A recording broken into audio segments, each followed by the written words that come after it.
Hello everyone, हम लोग इस वीडियो लेक्चर में बात करेंगे soft skills and interpersonal communication subject के बारे में। इस सब्जेक्ट का हम लोग जो है पीयू का प्रीवियस ईयर क्वेश्चन देखेंगे। कुछ 2024 का क्वेश्चन रहेगा। ठीक है।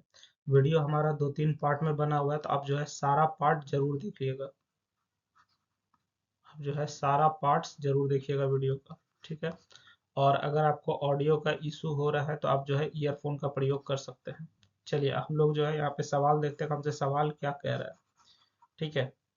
तो सवाल हमसे कह रहा है, what do you understand by smart goal. Smart गोल से आप क्या समझते हैं। ठीक है, इसको आप डिटेल में बताइए कि स्मार्ट गोल का क्या मतलब है, इससे आप क्या समझते हैं, इसको थोड़ा डिटेल में बताइए। सबसे पहला बात क्या है सर कि smart goal is a goal setting technique use to make objectives clear, practical and achievable. Smart goal जो है एक तरह से गोल सेटिंग का टेक्निक है। आपको अपना जो गोल निर्धारण करना है, गोल मतलब मकसद जो निर्धारण करना है कि कैसे करें नहीं करें, उसको गोल सेट करने का एक बहुत अच्छा टेक्निक है स्मार्ट गोल। जिसमें कि स्मार्ट में जो ये शब्द है SMART, एस का क्या मतलब है सर। एस का मतलब हो जाता है स्पेसिफिक। ठीक है। एम का मतलब हो जाता है मेजरेबल। ठीक है। ए का मतलब हो जाता है अचीवेबल।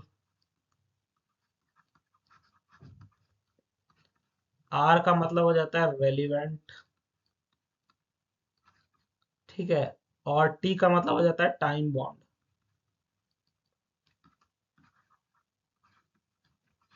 ठीक है, यानी कि कहने का मतलब है अगर आपका गोल जो है स्पेसिफिक है, मेजरेबल है, अचीवेबल है, रेलिवेंट है और टाइम बॉन्ड है, तो आपका गोल आसानी से अचीव किया जा सकता है। या गोल सेट करने के लिए आपको इन सब बातों का ध्यान रखना चाहिए। स्पेसिफिक मतलब सबसे पहले आपको गोल क्लियर रखना पड़ेगा कि हमको क्या करना है क्या नहीं करना है। ठीक है। उसके बाद मेजरेबल होना चाहिए, मतलब आप उस गोल को नाप सकते हैं कि हमको इतना टाइम में इस तरीके से हमको करना है। ठीक है। उसके बाद हमारा आता है अचीवेबल, मतलब आपको कुछ ऐसा गोल सेट करना है जिसको कि आप हासिल कर सकते हैं। ये नहीं कि रैंडमली कुछ भी उठा के कर लिए, तो फिर बात समझ रहे हैं ना। तो आप ऐसा गोल सेट कीजिए जो कि अचीव कर सकते हैं। बात समझ में आ गई। आर से रेलिवेंट मतलब वो आपसे रेलिवेंट होना चाहिए। बात समझ में आ रही है। अब जो है ऐसा कुछ भी उल्ट अटपटांग सा चीज सेट कर लिए जो कि आप पूरा ही नहीं कर पा रहे, तो फिर वो बेकार हो जाता है। टाइम बॉन्ड, हाँ कोई भी गोल है आप उसको कब तक पूरा करना चाहते हैं ये भी होना चाहिए। नहीं तो पता चला कि आपको 10 पेज पढ़ना था, आप एक दिन में ना पढ़ के आप जो है 10 दिन से वही 10 पेज चल रहा है अभी तक, तो फिर वो चीज जो है बेकार हो जाता है। तो इसलिए आपका जो गोल होगा वो स्पेसिफिक होना चाहिए, मेजरेबल होना चाहिए, टाइम बाउंड होना चाहिए। ठीक है। तो इस तरीके से हम लोग गोल सेट करेंगे, और ये जो टेक्निक है वो स्मार्ट गोल टेक्निक है। बस समझ गए। अभी हम लोग इसको थोड़ा डिटेल में देखते हैं कि क्या क्या होता है। देखिए स्मार्ट में सबसे पहले एस आता है। स्मार्ट में सबसे पहले क्या आता है, एस आता है। एस से क्या होता है, स्पेसिफिक। तो हम लोग सबसे पहले ये समझते हैं कि स्पेसिफिक गोल होता क्या चीज है। एक goal must be clear and well defined. हमारा जो गोल है वो एकदम क्लियर होना चाहिए और वेल डिफाइंड होना चाहिए। हाँ यही आपका काम है। ठीक है। It should answer what, why and how. आप अपना गोल जो है क्लियर कैसे कर सकते हैं कि आपको क्या गोल है, क्यों गोल है, कैसे गोल है, वो सारा चीज आपको यहाँ पे क्लियरली बताना पड़ेगा। इसका एग्जांपल क्या है, instead of saying I want to improve my communication skill, आप ये चीज कहने के बजाय कि हम अपना कम्युनिकेशन स्किल इंप्रूव करना चाहते हैं, इसके बजाय आप क्या कहिए, I will improve my public speaking skill by practising twice a week. ठीक ना। मतलब आपको जो है बोलने का तरीका या अपना गोल सेट करने का तरीका अगर थोड़ा बदल देंगे, ठीक ना, और जिससे आपको क्लैरिटी आ जाएगा आप क्यों करना चाहते हैं, क्या मकसद है, आप क्या करना चाहते हैं, इस तरीके से अगर आपका क्वेश्चन क्लियर हो जाएगा तो आपका गोल जो है स्पेसिफिक हो जाएगा, फिर उसको अचीव करना आसान हो जाएगा। चलिए। उसके बाद आता है मेजरेबल। ठीक है। स्मार्ट में दूसरा वर्ड है एम। एम मतलब होता है मेजरेबल। एक goal should include criteria to measure progress. Goal में आपको जो है एक ऐसा क्रिटेरिया होना चाहिए ताकि आपको उसका प्रोग्रेस पता चल सके, हाँ इतना काम हुआ इतना काम बाकी है, तो वो सारा चीज आपको पता चलना चाहिए। Measurement help in tracking performance. Measurement जो है किसमें हेल्प करता है, परफॉर्मेंस को ट्रैक करने में हेल्प करता है कि हाँ भैया इतना काम हुआ इतना काम बाकी है, तो वो सब चीज ट्रैक करने में मेजरमेंट हेल्प करता है। बात समझ में आ गई। चलिए। अचीवेबल, गोल अचीवेबल होना चाहिए, मतलब आप जो भी चीज करने का सोच रहे हैं आप उसको पूरा कर सकते हैं, ठीक है।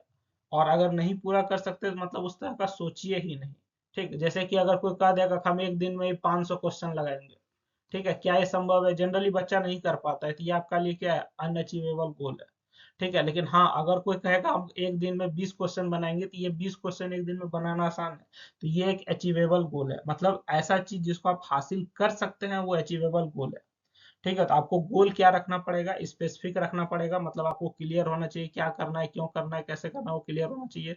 मेजरेबल होना चाहिए, मतलब वो कितना आप अपना गोल की तरफ आगे बढ़े हैं उसको आप नाप सकते हैं, देख सकते हैं, उसका प्रोग्रेस रिपोर्ट तैयार कर सकते हैं।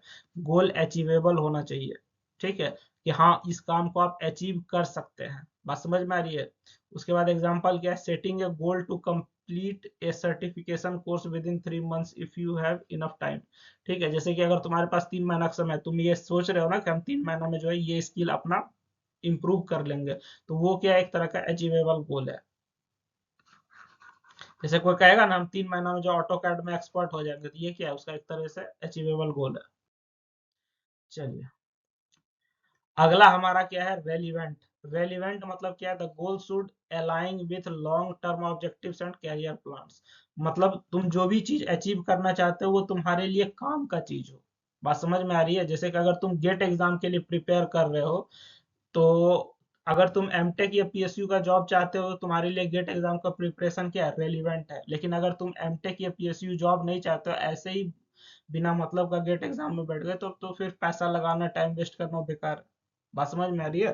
तो आप अपना जो है मकसद के अनुसार जो है कोई भी काम कीजिए, ठीक है। जनरली बच्चा को देखोगे ना कि एमटेक भी नहीं करना है, जॉब भी नहीं करना है, फिर भी गेट एग्जाम दे दिया, ये क्या है, टाइम और पैसा का बर्बादी है।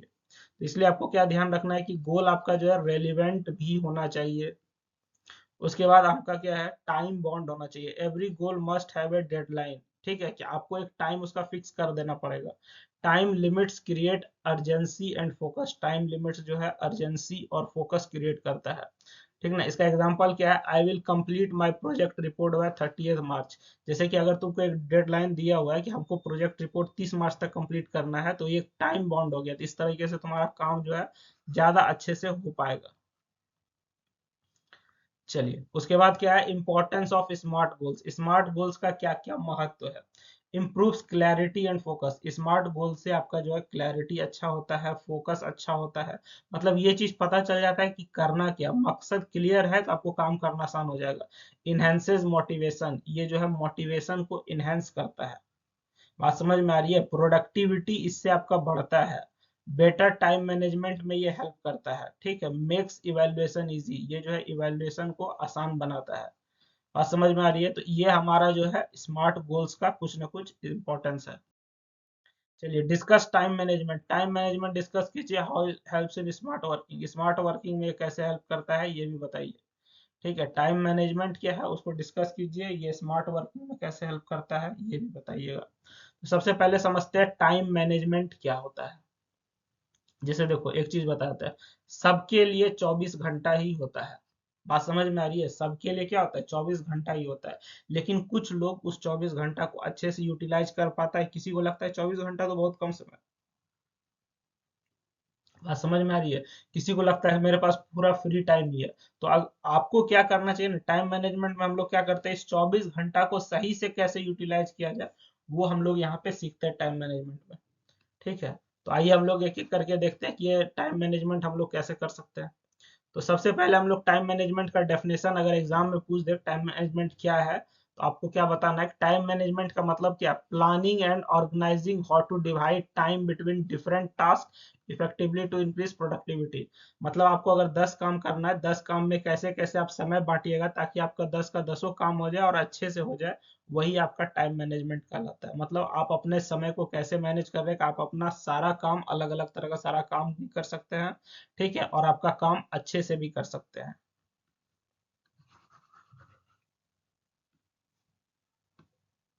की elements of time management, time management का क्या क्या की एलिमेंट्स है, ठीक है।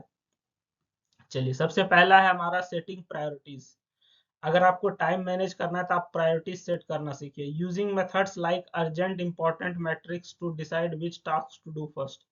ये बहुत ही इंपॉर्टेंट जरूरी है। अगर तुमको अपना टाइम मैनेज करना है ना, तुमको ये मालूम होना चाहिए कि किस काम को पहले करना चाहिए। जनरली तुम देखोगे जैसे कि एक स्टूडेंट के लिए सबसे ज्यादा इंपॉर्टेंट क्या है, पढ़ाई करना।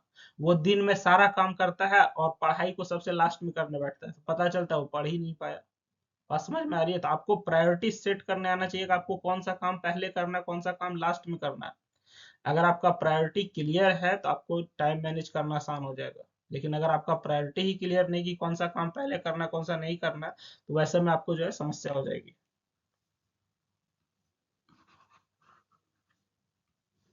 चलिए, planning and scheduling, making daily और weekly plans to avoid confusion. आपको जो है अपना डेली और वीकली प्लान्स बनाना है ताकि आपको किसी भी तरह का कोई कंफ्यूजन नहीं हो। बात समझ में आ रही है? प्लानिंग एंड शेड्यूलिंग में आपको इस चीज का भी ध्यान रखना है कि आपको जो है सबसे पहला तो आपको ये तय करना है कि कौन सा काम पहले करना है, कौन सा बाद में करना है, ये आप देख लीजिए इंपॉर्टेंट के अनुसार। ठीक है, उसके बाद आपको जो है डेली और वीकली प्लान भी बनाना पड़ेगा। जैसे कि मान के चलो जनरली आदमी उठता है कि हाँ आज जो है मेरा दिन अच्छा चल रहा है, आज हम जो है सारा काम करेंगे। अब काम करने बैठा है तो उसको पता ही नहीं करना क्या है। ठीक है, उसके मन में है कि हाँ आज पढ़ना है, आज दिन बहुत अच्छा है, हमको पढ़ना है, लेकिन क्या पढ़ना है उसको पता ही नहीं चल रहा है। मैथ पढ़ने बैठ रहा है तो दूसरा सब्जेक्ट छूट रहा है, दूसरा सब्जेक्ट पढ़ रहा है तो लग रहा है कि फिजिक्स छूट रहा है, तो इस तरीके से उसका टाइम वेस्ट हो जाता है। बात समझ में आ रही है? तो आपको एक चीज क्लियर रखना पड़ेगा कि हमको जो है क्या पढ़ना है, क्या करना है। उसके लिए आपको जो है डेली रूटीन चाहे वीकली रूटीन बनाना पड़ेगा, किसको पहले करना है ये करना पड़ेगा। ठीक है, तीसरा क्या करना पड़ेगा, अवॉइड प्रोकास्टिनेशन। ठीक है, प्रोकास्टिनेशन को अवॉइड करना पड़ेगा, हम जो है बाद में कर लेंगे वो काम नहीं करना है। ठीक है, आलस को छोड़ना पड़ेगा, बाद में करेंगे टाल मटोल वाली काम नहीं करना है आपको। चलिए, उसके बाद डेलीगेशन का हम लोग काम करेंगे, assigning task to others when possible. ठीक है, आप जो है डेलीगेशन का भी काम कर सकते हैं, टास्क दूसरे को असाइन भी कर सकते हैं, जो काम आप खुद से नहीं कर सकते किसी और से करवा लीजिए। मिनिमाइजिंग डिस्ट्रैक्शन, आपको जो डिस्ट्रैक्शन मिनिमाइज करना है। ठीक है, अवॉइडिंग अननेसेसरी फोन यूज और सोशल मीडिया ड्यूरिंग वर्क, काम के समय में फोन यूज या सोशल मीडिया को आप जो है अवॉइड कीजिए। तो ये हमारा जो है कुछ एलिमेंट है जिससे हम लोग टाइम को मैनेज कर सकते हैं। सबसे पहला काम कि आप अपना प्रायोरिटी सेट कीजिए, जो इंपॉर्टेंट उसको पहले कीजिए, जो कम इंपॉर्टेंट उसको बाद में कीजिएगा। उसके बाद डेली और वीकली प्लान्स बनाइएगा। ठीक है, प्रोकास्टिनेशन यानी कि टाल मटोल नहीं करना है, बिना समय बर्बाद किए आपको काम पूरा कर लेना है। डेलीगेशन का हम लोग प्रयोग करेंगे। Assigning task to others when possible, दूसरों को टास्क हम लोग देंगे जब जरूरत हो तो। मिनिमाइजिंग डिस्ट्रैक्शंस, ठीक है, हम लोग जो है अननेसेसरी डिस्ट्रैक्शन यानी कि सोशल मीडिया फोन वगैरह जो भर दिन चलाते रहते हैं वो सब चलाने से कोई फायदा नहीं, उसको हम लोग अवॉइड करने का काम करेंगे। How time management helps in smart working, smart working में टाइम मैनेजमेंट कैसे हेल्प करता है, बात समझ में आ रही है? तो चलिए देखिए, टाइम मैनेजमेंट कैसे हेल्प करेगा सर। सबसे पहले अगर आपको टाइम मैनेज करना आता है तो इससे आपको क्या होगा, इफिशियंसी और प्रोडक्टिविटी आपका इंक्रीज कर जाता है। ठीक है, कोई भी काम जो है आप ज्यादा अच्छे से कर पाते हैं, बहुत आसानी से कर पाते हैं और अच्छा कर पाते हैं। क्यों सर? क्योंकि आपको टाइम मैनेज करना आता है। Reduces stress and pressure, stress और प्रेशर जो है रिड्यूस हो जाता है। बात समझ में आ रही है? Reduces stress and pressure, stress और प्रेशर जो है रिड्यूस हो जाता है। ठीक, मतलब अगर तुम्हारा काम सही से हो गया तो फिर तुमको ना कोई स्ट्रेस होगा, कोई प्रेशर भी नहीं होगा। लेकिन जिसका काम जो है कि अब मान के चलो उसको अभी कोई प्रेजेंटेशन बनाना था, वो चला गया पार्टी करने के लिए। ठीक है, तो इससे क्या होगा कि एक समय आएगा जब उसको प्रेजेंटेशन जमा करने का समय आएगा, तब उसके लिए दिमाग में क्या होगा, स्ट्रेस क्रिएट होगा। बात समझ में आ रही है? Improves decision making, decision making जो है ये इम्प्रूव करता है। ठीक है, क्योंकि आपके पास अगर टाइम बहुत ज्यादा है तो आप उसको क्या कर सकते हो, उस टाइम में आप जो है अच्छा डिसीजन ले सकते हैं। Helps in meeting deadlines, meeting deadlines में हेल्प करता है, मतलब किसी काम को अंतिम समय में करने से अच्छा है कि आप पहले ही काम करके बैठे ताकि आपको लास्ट मोमेंट में दिक्कत नहीं होगा। ठीक है, वर्क लाइफ बैलेंस क्रिएट करता है sir. Enhance professional image, professional image को अच्छा बनाता है। इस तरीके से ये हमारा जो है टाइम मैनेजमेंट स्मार्ट वर्किंग में बहुत हेल्प करता है। चलिए, smart working focuses on results rather than just hard work, smart working जो है रिजल्ट पे फोकस करता है, हार्ड वर्क के तुलना में सिर्फ वो रिजल्ट पे फोकस करता है। Good time management ensure maximum output minimum wasted effort, और अच्छा टाइम मैनेजमेंट कब होता है, जब आपको मैक्सिमम आउटपुट मिल जाए और मिनिमम वेस्ट हो। बात समझ आ रही है? समय का आप ज्यादा ज्यादा सदुपयोग कर सकते हैं और वेस्ट कम कर सकते हैं। ठीक है, तो ये हमारा क्या आ जाएगा, स्मार्ट वर्किंग में आ जाएगा। चलिए, तो आपको टाइम मैनेज क्या करना है, कैसे करना है वो आपको बता दिया। दो काम आप मेनली कीजिए, अगर जैसे तुम भी as a student time manage करना पाते हो, टाइम नहीं हो पा रहा है, तो दो काम कीजिए। सबसे पहला तो आपको जो है डेली चाहे वीकली गोल लिखिए, या फिर डेली या वीकली टारगेट लिखिए कि आज हमको ये काम करना है, कल ये काम करना, पहली बात। दूसरी बात, आपको क्या करना चाहिए, प्रायोरिटी सेट कीजिए। ठीक है, कि हम जो काम करने आए हैं उस काम को कब खत्म करना है, नहीं करना है, उसका क्या प्रायोरिटी है, क्या मकसद है, वो देख कीजिए। जो जरूरी है उसको पहले कीजिए, जो जरूरी नहीं है उसको बाद में कीजिएगा। बात समझ में आ रही है? चलिए, discuss how factors of motivation become best for managers for effective work. आपको बताना है कि फैक्टर ऑफ मोटिवेशन जो है ये मैनेजर के लिए अच्छा से काम करवाने में कैसे महत्व रखता है। ठीक ना, आप चाहते हैं कि अगर कोई मैनेजर है वो चाहता है ना कि हम काम अच्छे से करवा पाए, तो हमारा जो है कौन कौन सा फैक्टर है, किस तरह से ये काम करेगा, वो आपको अच्छे से मालूम होना चाहिए।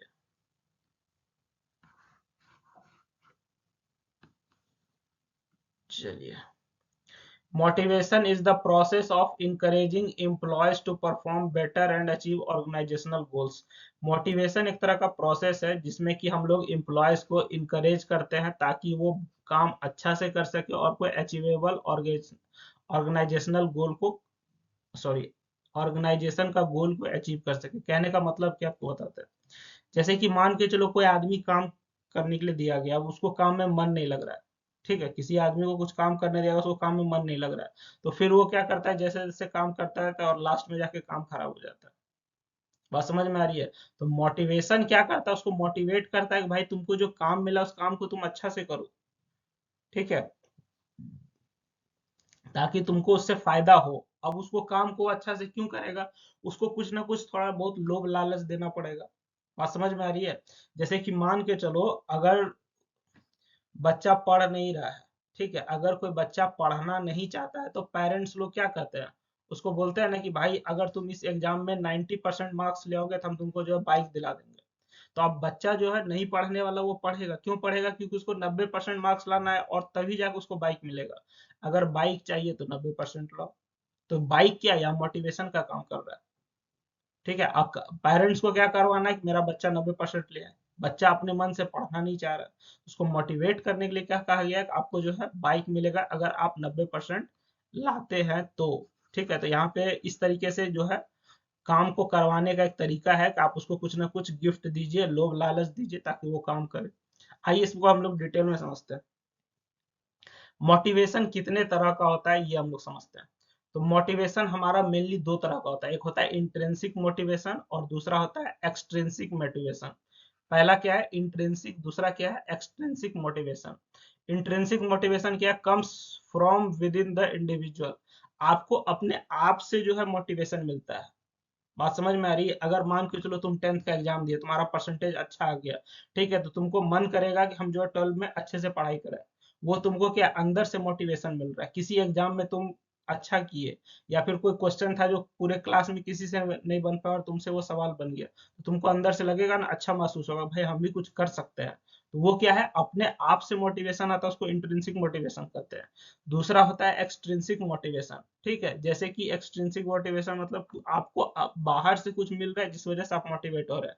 जैसे अभी हम तुमको एक एग्जांपल देते हैं कि बच्चे को आ गया 90% लाओगे तो बाइक मिलेगा, तो ये क्या एक्सट्रिंसिक मोटिवेशन है।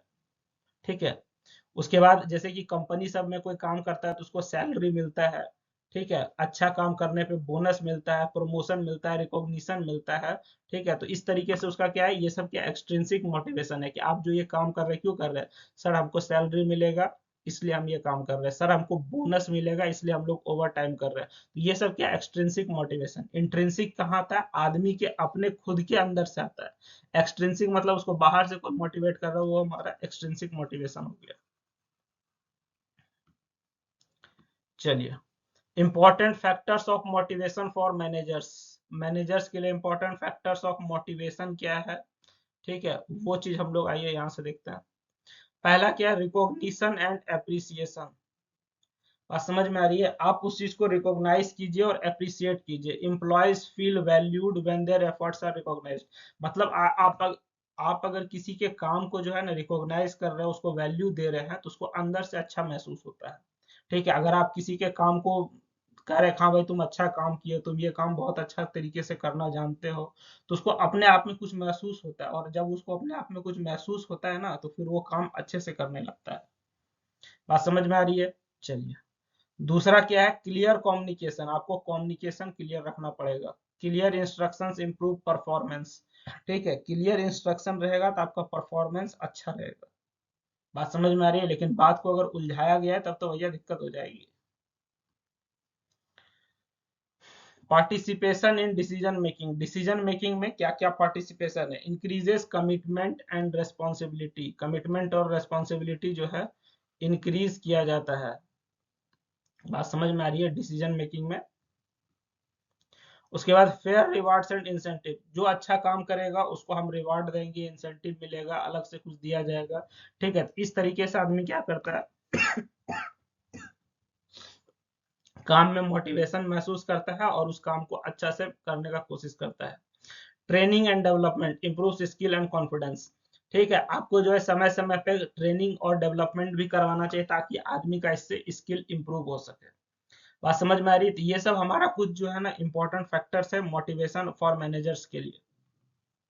चलिए, पॉजिटिव वर्क एनवायरनमेंट बना के रखिएगा। Healthy work culture improves moral.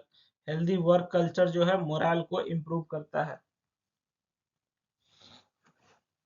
बात समझ में आ गई? तो ये हमारा जो है मोटिवेशन से रिलेटेड कुछ इंपॉर्टेंट पॉइंट था जो मैनेजर को ध्यान रखना चाहिए था। चलिए, यहाँ से आगे बढ़ते हैं हम लोग। Benefits for managers. मैनेजर्स के लिए क्या क्या बेनिफिट है वो हम लोग यहाँ से देखने वाले हैं। Higher productivity. ठीक है, अगर आप इस तरीके से मोटिवेट करते हैं लोगों को काम करने के लिए, थोड़ा मोटिवेशन देते हैं, तो इससे आपका क्या होगा, प्रोडक्टिविटी बढ़ेगा।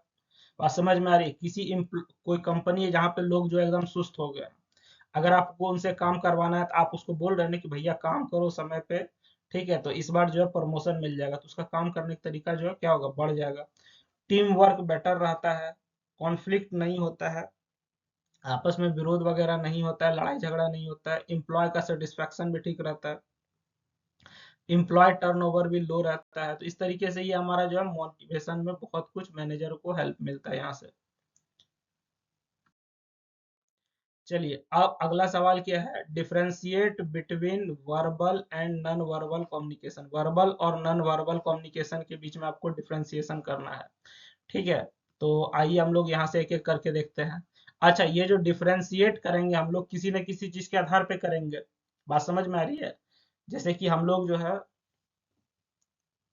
यहाँ पे अभी देखने वाले हैं, क्या देखने वाले हैं, जैसे कि हम लोग अभी मीनिंग के आधार पे इसका डिफरेंशिएशन कर रहे हैं कि किसका क्या मतलब होता है। तो वर्बल कम्युनिकेशन का मतलब क्या है, यूज ऑफ स्पोकन और रिटन वर्ड्स। अगर आप किसी चीज को बोल के या लिख के बताते हैं, मतलब किसी के लिए आपको हाथ पैर चलाना पड़ रहा है, तो वो आपका क्या वर्बल कम्युनिकेशन है। ठीक है, हाथ पैर चलाना नहीं मतलब बोलना लिखना पड़ रहा है, तो वो क्या है, वर्बल कम्युनिकेशन है। नॉन वर्बल कम्युनिकेशन में शब्द का प्रयोग नहीं होता है, उसमें इशारा से ही आप बात करते हैं, वो हमारा क्या है, नॉन वर्बल कम्युनिकेशन है। ठीक है, तो वर्बल कम्युनिकेशन मतलब सर जिसमें कि हम लोग बोलने का काम करेंगे वो वर्बल कम्युनिकेशन है।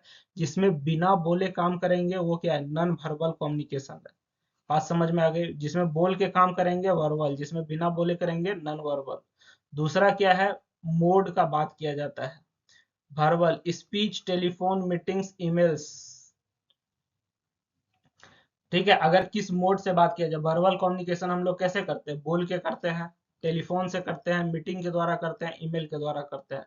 नॉन वर्बल कम्युनिकेशन कैसे होता है, बॉडी लैंग्वेज से। ठीक है, कोई आदमी जो है बार बार उठ बैठ कर रहा है कुर्सी पे, इसका मतलब जो है वो जो है बैठने में कंफर्टेबल नहीं है। बात समझ में आए? तो बॉडी लैंग्वेज से आपको पता चल गया। ठीक ना? फेशियल एक्सप्रेशन, गेस्चर, ये सब हमारा क्या है सर, नॉन वर्बल कम्युनिकेशन है। एग्जाम्पल है क्या क्या, body language, facial expression, gesture, ये सब क्या नॉन वर्बल कम्युनिकेशन का एग्जाम्पल है। चलिए, उसके बाद हमारा आता है बेसिस में क्लैरिटी। क्लैरिटी के आधार पे जो वर्बल कम्युनिकेशन होगा उसमें क्लियर और डायरेक्ट गोल होता है। ठीक है, उसमें क्या होता है, क्लियर और डायरेक्ट गोल होता है। नॉन वर्बल कम्युनिकेशन में कैन बी इंटरप्रेटेड डिफरेंटली। ठीक है, इसमें जो है डिफरेंटली इंटरप्रेट किया जाता है। इसमें क्लियर या डायरेक्ट नहीं होता है, मतलब इसमें आपको इशारा वगैरह समझना होता है, तो अगर आप इशारा गलत समझ लिए तब तो फिर आपको दिक्कत हो जाएगा ना। और लेकिन वर्बल कम्युनिकेशन में क्या होता है कि उसमें हम लोग डायरेक्ट क्लियरली बोल देते हैं, चाहे लिख देते हैं, तो वो हमारा क्या वर्बल कम्युनिकेशन है। वर्बल कम्युनिकेशन में मेनली बोला जाता है, लिखने का काम नहीं किया जाता है, लेकिन मेनली जो है इसमें वर्बल कम्युनिकेशन में बोला जाता है। नॉन वर्बल में इशारा से बात किया जाता है। चलिए, बेस्ट एग्जाम्पल का बात है, जैसे वर्बल कम्युनिकेशन में हम लोग जो है कोई भी बात हुआ बोल दिया, हाँ ठीक है कर देंगे, हम इस बात से सहमत हैं, तो बोल दिए ना कि हम सहमत हैं, तो ये हो गया क्या, वर्बल कम्युनिकेशन। नॉन वर्बल में क्या करते हैं हम लोग, खाली मुंडी हिला देते हैं। अब तुम सहमत हो कि नहीं हो ये तो पता ही नहीं चला, तुम क्या किए, खाली मुंडी हिला दिए। बात समझ में आ रही है? तो आई थिंक आपको यहाँ से दो तीन बात समझ में आ गया होगा। कम्युनिकेशन का मतलब क्या होता है? कम्युनिकेशन का मतलब होता है कि दो लोग हैं, ए और बी, ठीक है, ए अपना बात बी तक पहुंचा रहा है, चाहे जैसे भी पहुंचाए, वो आपका क्या है, कम्युनिकेशन है।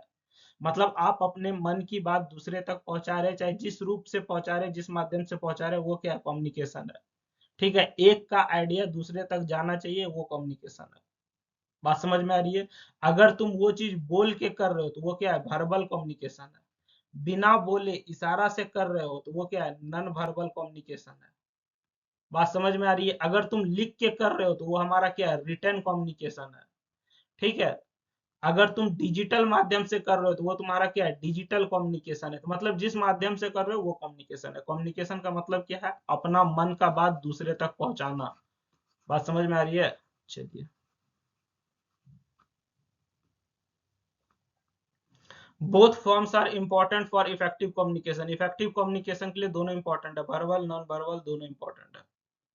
समझ गए? चलिए, तो देख लीजिएगा, अगर आपको कोई डाउट होगा तो आप कमेंट में हमसे पूछ लीजिएगा। ठीक है, वीडियो अच्छा लग रहा है, ज्यादा से ज्यादा लोगों को शेयर कीजिए और वीडियो को बार बार देखिए। पीडीएफ आपको ऐप पे चाहे टेलीग्राम पे मिल जाएगा। ठीक है, उसका लिंक वीडियो के डिस्क्रिप्शन में अवेलेबल होगा, तो आप देख लीजिएगा। अगर फिर भी नहीं मिलेगा तो आप हमको कमेंट कीजिएगा, हम पीडीएफ प्रोवाइड करवा देंगे। ठीक है, thank you everyone, good luck for your exam. आप जो है ज्यादा से ज्यादा क्वेश्चन सॉल्व कीजिए, ज्यादा से ज्यादा मार्क्स अचीव कीजिए, और वीडियो का नेक्स्ट पार्ट जरूर देखिएगा।